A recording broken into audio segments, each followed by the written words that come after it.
This morning, let me invite you, if you have a Bible today or have access, to turn with me to Matthew chapter 6. Matthew 6, we will be there in just a moment. Last week, we began a series on prayer. Lebanon Baptist Church, we have got to pray. It is critical for our own spiritual lives. We live in a time, of course, where anxiety abounds. Depression has set in so many people's lives. And if there's ever a time that we need help, it's now. Call unto him, and he will answer us and show us great and mighty things which we know not. If we are children of God, we've got to pray. As disciples, when it comes to this idea of prayer, we need guidance. Many of us, we know our own brokenness. If you haven't figured it out yet, live a little more of your life. You're going to see how broken you are. And even when you see how deeply you need to learn how to pray, you're going to even mess that up when you try to pray. Just like me, sometimes when I'm trying to fix something around the house, I have a tendency to whatever I'm trying to fix, break it even more, okay? And here you and I are, we're trying to fix our prayer life. We know, man, I need to do better at this. I need to live my life praying. So we need instruction, we need guidance, we need the Word of God that will speak into us and lead us to how we are to grow in this area of prayer. Thankfully, God in His providence has given us what we would call the Lord's Prayer. As I told you, we are going to spend 7 weeks here. Why? Because it's a model prayer for us. It's the one that Jesus gave you to help you during this current life. And I believe that if you and I will learn the basic elements of this prayer, it could revolutionize your spiritual life. Last week, we learned this prayer is found in 2 Gospels. It is found in Matthew and it is found in Luke. No doubt it was taught on numbers of occasions by Jesus in his earthly ministry. However, just 2 of the gospel writers record it for us. We looked last week at the Luke text. In fact, we didn't really go into the Lord's Prayer yet. We just looked at the context from which Luke is about to give you the Lord's Prayer. And we saw that the disciples came in a right way. Lord, teach us to pray. And I hope that you've been praying that prayer this past week. Lord, teach me how to pray. This morning, we're going to look at the context of it being presented in the book of Matthew. And then in future weeks, the remaining part of our series, we're going to dissect that prayer, take it apart, and I hope that the prayer will function in many ways like training wheels for you. You remember training wheels? You used them for a time to get you going, and then you left them behind. These training wheels, the Lord's Prayer, I don't believe you ever really should leave behind. They're always the ones that I think you need to pull out. They should never totally be abandoned. So today what we're going to do is we're going to concentrate on 2 verses that precede the Lord's Prayer in the book of Matthew, and we're going to learn this particular truth: how not to pray. How not to pray. Matthew chapter 6, you're there. Let me read to you beginning in verse 1. It says this: "Beware of practicing your righteousnesses before other people in order to be seen by them, for then you will have no reward from your Father who is in heaven. Thus, when you give to the needy, sound no trumpet before you as the hypocrites do in the synagogues and in the streets, that they may be praised by others. Truly I say to you, they have received their reward. But when you give to the needy, do not let your left hand know what your right hand is doing, so that your giving may be in secret, and your Father who sees in secret will reward you." And then our text: "And when you pray, You must not be like the hypocrites, for they love to stand and pray in the synagogues and in the street corners, that they may be seen by others. Truly I say to you, they have received their reward. But when you pray, go into your room and shut the door and pray to your Father who is in secret. And your Father who sees in secret will reward you. And when you pray, do not heap up empty phrases as the Gentiles do, for they think that they will be heard for their many words. Do not be like them, for your Father knows what you need before you ask him. Pray then like this. And as we will do every week during this series, would you join me as we say together the Lord's Prayer? Our Father, who art in heaven, hallowed be thy name. Thy kingdom come, thy will be done, on earth as it is in heaven. Give us this day our daily bread, and forgive us our trespasses as we forgive those who trespass against us. And lead us not into temptation, but deliver us from evil. For thine is the kingdom and the power and the glory forever. Amen. Father, I add to this that I need divine help from your Spirit, that you would take the truths of this text and implant it deep into our hearts. I pray this in Jesus' name. Amen. Oftentimes when you are opening maybe a new box with a product that you have purchased, there are oftentimes warning labels of what not to do. Do not cut here. Don't do this. Sometimes the warning label is on the product itself, like on a new lawnmower. Do not stick your hand under the deck. And then normally they accompany it with this picture of this hand underneath it, and it's like cut into, like it's in half. Of course, we all say, who would ever do that, okay? And we all know humans oftentimes do very stupid things. When it comes to prayer, guess what? We can truly mess it up. We can go the wrong way with it. Even those of us who have the right heart, I want to learn how to pray, we can fail miserably. And sometimes it's good to have just very clear statements of how not to do something.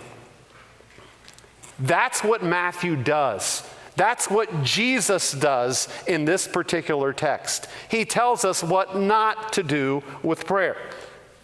Now, if we're going to learn what he means in these verses, we have got to first of all know what's happening in Matthew as we come to the Lord's Prayer here in Matthew chapter 6. Matthew, of course, was written initially to the Jews. And it was written to convince them, number one, that Jesus was their rightful king. He gives the genealogies. Just like if you were trying to prove the rightful king of England, you would go through genealogies and say, hey, let me just prove to you who the rightful king is. It's this person. Well, Matthew, from the very beginning, gives genealogies and proves them that Jesus is their rightful king. And the one who was leading was an imposter. Not only that, he presents him as the Messiah, the one who had been promised all through the Old Testament. That's why he often says it is written and just proves Jesus is who he is. And then finally, he proves to them that he is none other than the Son of God who came to earth. That's Matthew's intent in writing his particular gospel. And in doing that, he presents all the various works and many of the great teachings of Jesus. And that is where our text is found. It's found in a place in Matthew that is called the Sermon on the Mount. This would be what we would call the perfect sermon preached by the perfect God-man. And in the midst of this sermon, he gives instructions on prayer. So we need to know what this Sermon on the Mount is all about. Well, these 3 chapters for which this text is right in the center, this sermon was written to show us what life under the rulership of King Jesus is to be like. I often say this, the Sermon on the Mount is how you and I can live as citizens of the kingdom while we're still living in the kingdoms of men. Jesus in this sermon tells them that the righteousness that is needed to be a part of this kingdom is a righteousness that very much exceeds any of the expert religious people of that day. In fact, at the beginning of the sermon, he says in chapter 5, verse 20, he says, I tell you, unless your righteousness exceeds that of the scribes and Pharisees, who were the most religious people in the people's eyes, he says, except your righteousness goes beyond them, you will never enter the kingdom of heaven. And Jesus goes on to explain it's a righteousness that is not external, it's a righteousness that ultimately is internal. And it's a righteousness that doesn't come on people who perform, it comes on people who depend and mourn over their sin and look to another. And it is lived in the presence of God and in dependence on Him for everything in life. Those who truly depend on Him for salvation learn to depend on Him for their daily bread. This life is not a performance, it's a relationship. And beginning in Matthew chapter 6, right in the midst of this beautiful sermon, Jesus gives a warning. Now, look again at verse 1 of our text. He says this, beware, there it is, don't, be careful of this. Beware of practicing your righteousnesses before other people in order to be seen by them, for then you will have no reward of your Father which is in heaven. And let me explain how it falls apart here. What he does in verse number 1 is he gives a general warning, Jesus does. And like a beautiful preacher, he illustrates it in 3 different contexts of life. He says, the ways that you often show your righteousnesses in religious life are through giving, through praying, and through fasting. And he says, generally, he says this, don't do your righteousnesses so other people will see you. Otherwise, you get nothing from heaven. Let me illustrate, Jesus says. Let me talk to you about your giving. And then let me talk to you about your praying. And then let me talk to you about your fasting. We're going to focus in on what he says about that praying. And he tells us how not to pray before he tells us how to pray. So here, before we get to the Lord's Prayer, let's learn what not to do this morning. And the first thing is this. Don't pray to be seen of men. Learn to pray in secret. There it is again. Here it is again. Don't pray to be seen of men. Learn to pray in secret. Again, look at verse 5. He says this. He says, and when you pray, you must not be like the hypocrites, for they love to stand and pray in the synagogues and in the street corners, that they may be seen of others. Truly I say unto you, they have received their reward. Okay, so what Jesus is doing here is he's using in these verses what he said in verse 1. He applies it now to prayer. But notice first of all in the verse he says, when you pray. He doesn't say this, if you pray. Jesus assumes his followers are going to what? Pray. It's not a question of if, it's when. When you pray. Followers of King Jesus pray. If you don't, if you just live life and you go through the rote motions of just maybe praying before a meal, but you never pray, I would say this, examine yourself to see if you're in the household of faith. Have you really depended on him. You know, your salvation in many ways begins by looking to him. And if you're never looking to him, have you ever looked to him? So, if you do pray, if you're here today and you say, I pray, just because you do pray doesn't mean you know this God. There are many people who pray. You look across this world and there's so many pagans who pray to various other gods. Have you met the one true God, the God who truly hears your prayer? Jesus tells them when you pray. So followers of Jesus pray. But when you pray, he says he doesn't want you to be like a hypocrite. Now, what are these hypocrites? The word hypocrite, of course, is talking about an actor, someone who is putting on another face. He's simply performing. And the picture here is of this religious Jew who, whether it's in the synagogue or maybe it's on his way home that day, maybe he just happened to plan. So when the call to prayer at a certain time of the day was going to happen at the temple, when he heard the horn at the temple, that he would be in the corner of the street, in fact, one of the main streets, or he would be in the synagogue with all of the other religious ones. And what he would do is he would begin to pray. And I've seen religious Jews do this on planes.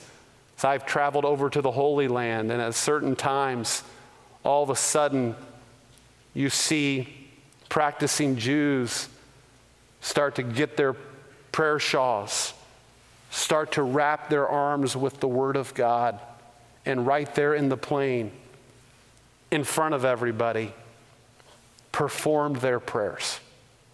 Sometimes with, you could say, an intent heart. Jesus says this, they love the admiration of men. Did you catch that? They love it. What Jesus then says is this. He says they want the admiration of men. They want to be seen of them. And Jesus says something incredibly ironic. He says, guess what? They are getting their reward in full. They want to be seen of men. Guess what they just got? They just got to be seen of men. But Jesus says this, that's all they get. If you do your religious exercises and what you do so that other people see you, guess what? You got just what you wanted. But that's all you get. Literally, it says this, they are receiving their reward in full. So when you do your righteousnesses so that other people see you, you just got what you wanted, but that's all you got. How are we to pray? He says this in verse 6. Citizens of the kingdom pray like this, but when you pray, go into your room and shut the door and pray to your Father who is in secret, and your Father who sees in secret will reward you. What Jesus does is he calls you to secret prayer. Lebanon, your faith should be first and primarily lived before God alone. I love that Latin phrase, coram Deo, which literally means this, before the face of God. One person defined it this way, living one's entire life in the presence of God, under the authority of God, to the glory of God. I want to live before him, live for the audience of one. We pray with nobody else noticing. Do you do that? Do you pray when it's just you and him? It's not something performed on the outside, it's something on the inside. Notice Jesus continually reminds them of their Father. He keeps talking about the Father. Pray to your Father, and your Father who sees in secret. And I love that. He sees you in secret. He's the one who sees you, not all these other people. And if there's anybody you want to see, who you want to see you, it's him. And you meet with him. Remember Hagar, when she flees from Abraham, and God appears to her and takes care of her, and she calls God what? El Roy. He is the God who sees. He sees me.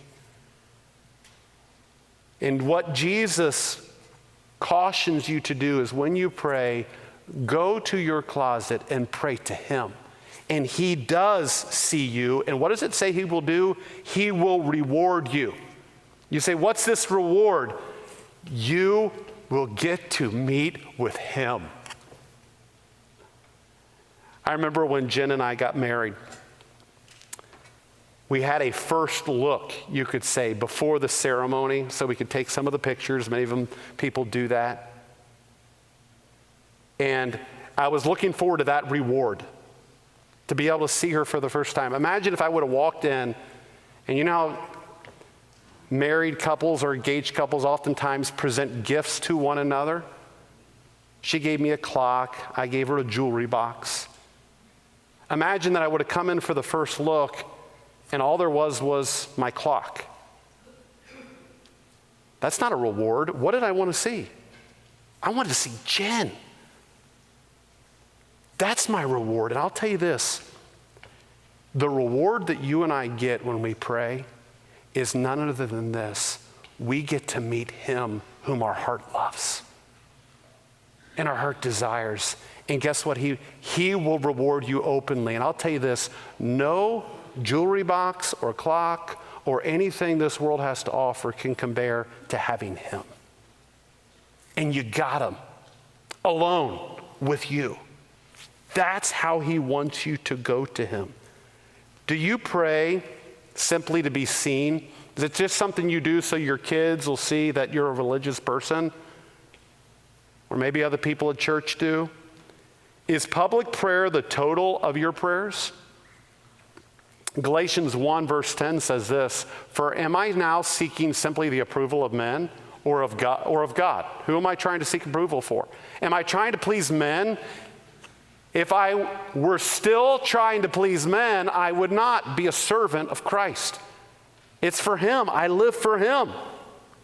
I'll tell you this, there is such a subtle fleshly desire for the pride of life and to be seen by other people, to be a religious person. But really what prayer is a declaration of dependence on God. And what Jesus says here is that citizens of his kingdom must learn to go to him in secret. They learn to talk to him when they're all alone. Now, that doesn't mean that public prayer is wrong. Otherwise, I'm in trouble because I do a lot of public praying. And when you study the Old Testament and the New Testament, public prayer is sanctioned. However, I will say that, Jesus did public prayer, of course. But I'll tell you this, it's your private prayer that should fuel your public prayer. It did with Jesus. And have you developed a private prayer time? Have you found a place? I can still remember my closet at 5 Algema Forest Drive, Piedmont, South Carolina. When I really started to wanting to live for the Lord, I can still remember going into my closet and I really believe that was some of the beginning of the growth of my spiritual life.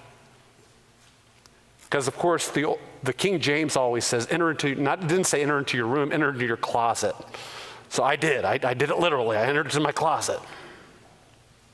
But literally, it's a room. They didn't have closets in ancient Israel.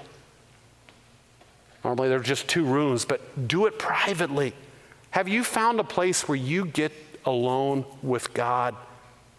Commit yourself to go to him in secret. That's what kingdom citizens do. And commit as we study the Lord's Prayer that you will put into practice those training wheels and do it to him in secret. That's what citizens of heaven do. And guess what? God sees you. he will see you. So that's the first thing we learn. We learn, of course, don't pray to be seen of men. Learn to pray in secret. But Jesus also shares another way of not to pray, and it's here. It's this. Don't pray to manipulate God. Pray simply and directly. Say that again. Don't pray to manipulate God. Pray simply and directly. Look what it says in verse 7. He says this, and when you pray, do not heap up empty phrases as the Gentiles do, for they think that they will be heard for their many words. So once again, Jesus assumes, because he says again, when you pray, Jesus is assuming that his followers will pray. But he now warns of heaping up empty phrases, thinking that by giving all these phrases, that we will somehow earn Jesus' ear or God's ear. This could be little cliches that we say, because we all develop them, don't we? Where you can say about 12 sentences and you really didn't even think about any of them that you just said. We use these cliches, these rituals, and we think somehow that we can manipulate God into doing what we want him to do by our time spent, or by our words said. And what Jesus says, this is how the Gentiles pray. And of course, at this point, he's not talking about religious Jews. He's talking about the world, the Gentiles. And what do we know about the world? Many of them served all these other gods, and the Gentiles thought that they could manipulate the gods through time before him, through words that they gave to those particular gods. You remember the account in your Old Testament of Elijah and the Baal prophets? And they're on Mount Carmel. And of course, he challenges them and says, okay, let's pray to our God and let's see whoever answers with fire. And what do all day long? They heap, you could say, vain repetitions. They did all these acts, they did all of this, and no answer. And of course, Elijah kind of mocks them. And then what does Elijah do? After they had done all that, he prayed just a couple of sentences. He was simple and direct. And I have been to the top of Mount Carmel on numbers of occasions and have just thought, could you imagine fire and licking up that altar? Those Gentiles, they think, hey, it's what I do. It's all these particular phrases that will bring about God's answer to me. Notice that their motivation is this. They think it's their performance that will avail to God. They think that, hey, it's how I pray, how much time I spend here. They think that their prayer will work and answer. Hey, I will work and answer from God by my wrought discipline and by my wrought words, or by the time I am committing to him. It's my words, my intensity, it's my passion, etc. It's all about me. He says, don't pray like that. As believers, we often do this. We think that our discipline and our many words are going to work a response from God. The sad thing is we can get so mindless in our prayers and use phrases that lack meaning and heart, and we need to be cautious about this. I'll give you an illustration. I remember a number of years ago. Here's where I used a vain repetition. Okay, so I called this guy. This is my first ministry in Charlotte. I call this guy and I'm leaving him a voicemail. Okay, I still remember the name. This guy's name was Greg. So I'm leaving this guy, Greg, a voicemail. I'm telling him a few things. And as I'm ending the voicemail, I end the voicemail like this. And in Jesus' name, amen. I don't know where it came from,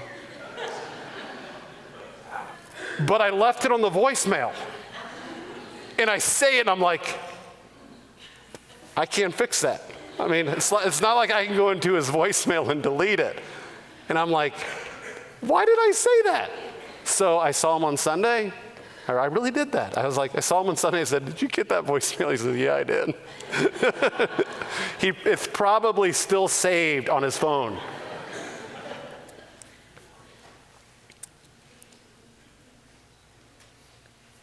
We can do that with God, can't we?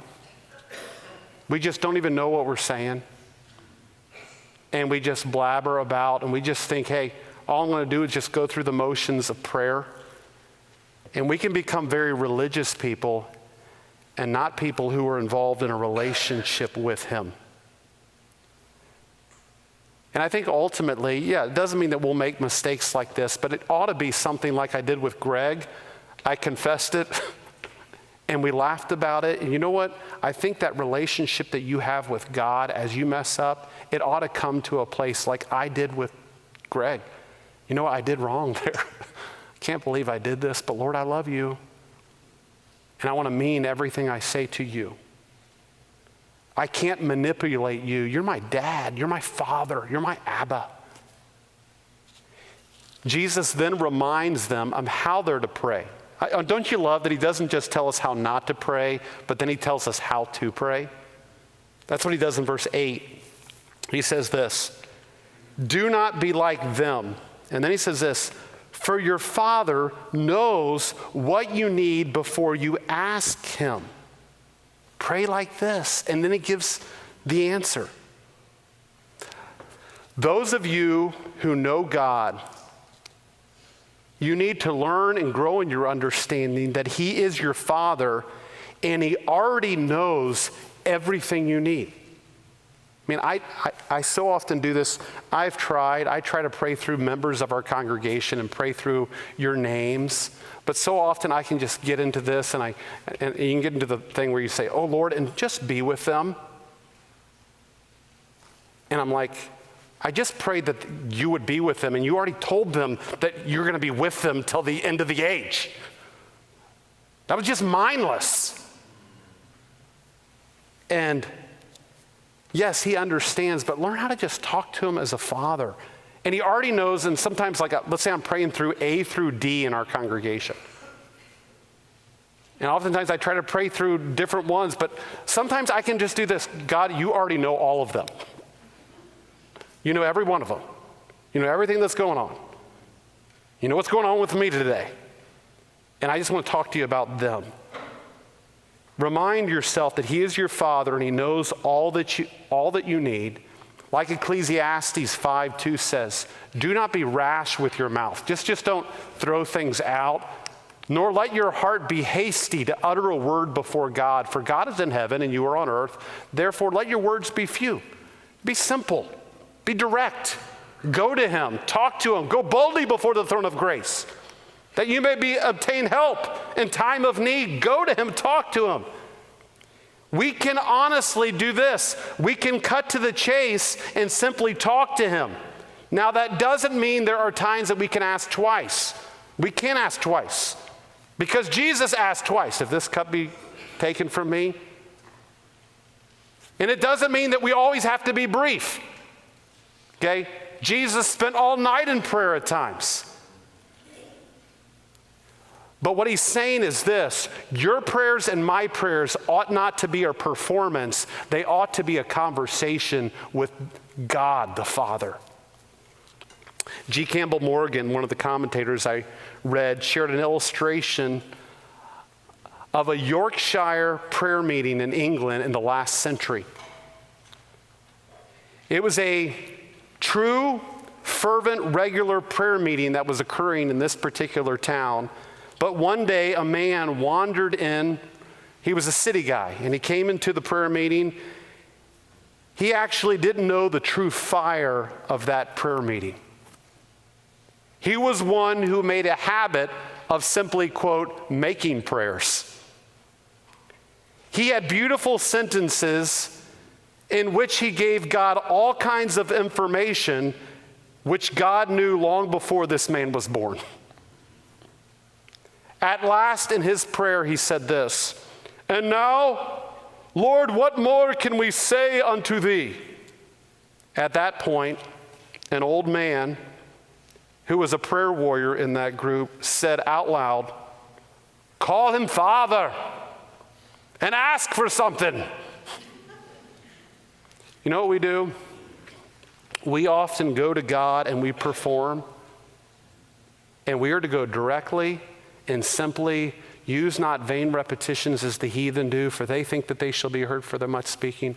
Just go to him and talk to him and tell him what's going on in your life and ask. And he is our friend. Cut to the chase and talk to your God.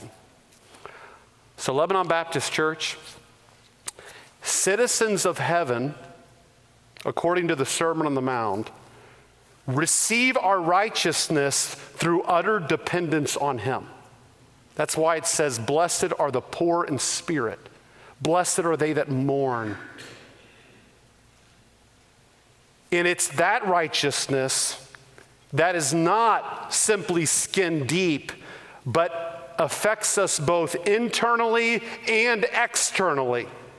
And that type of righteousness should manifest itself in true, genuine dependence on God in our prayers. And we must learn to turn from selfish, performance-like praying and learn to simply talk humbly to our God. And that's what leads to the Lord's Prayer. Because what does Jesus say at the beginning of verse 9?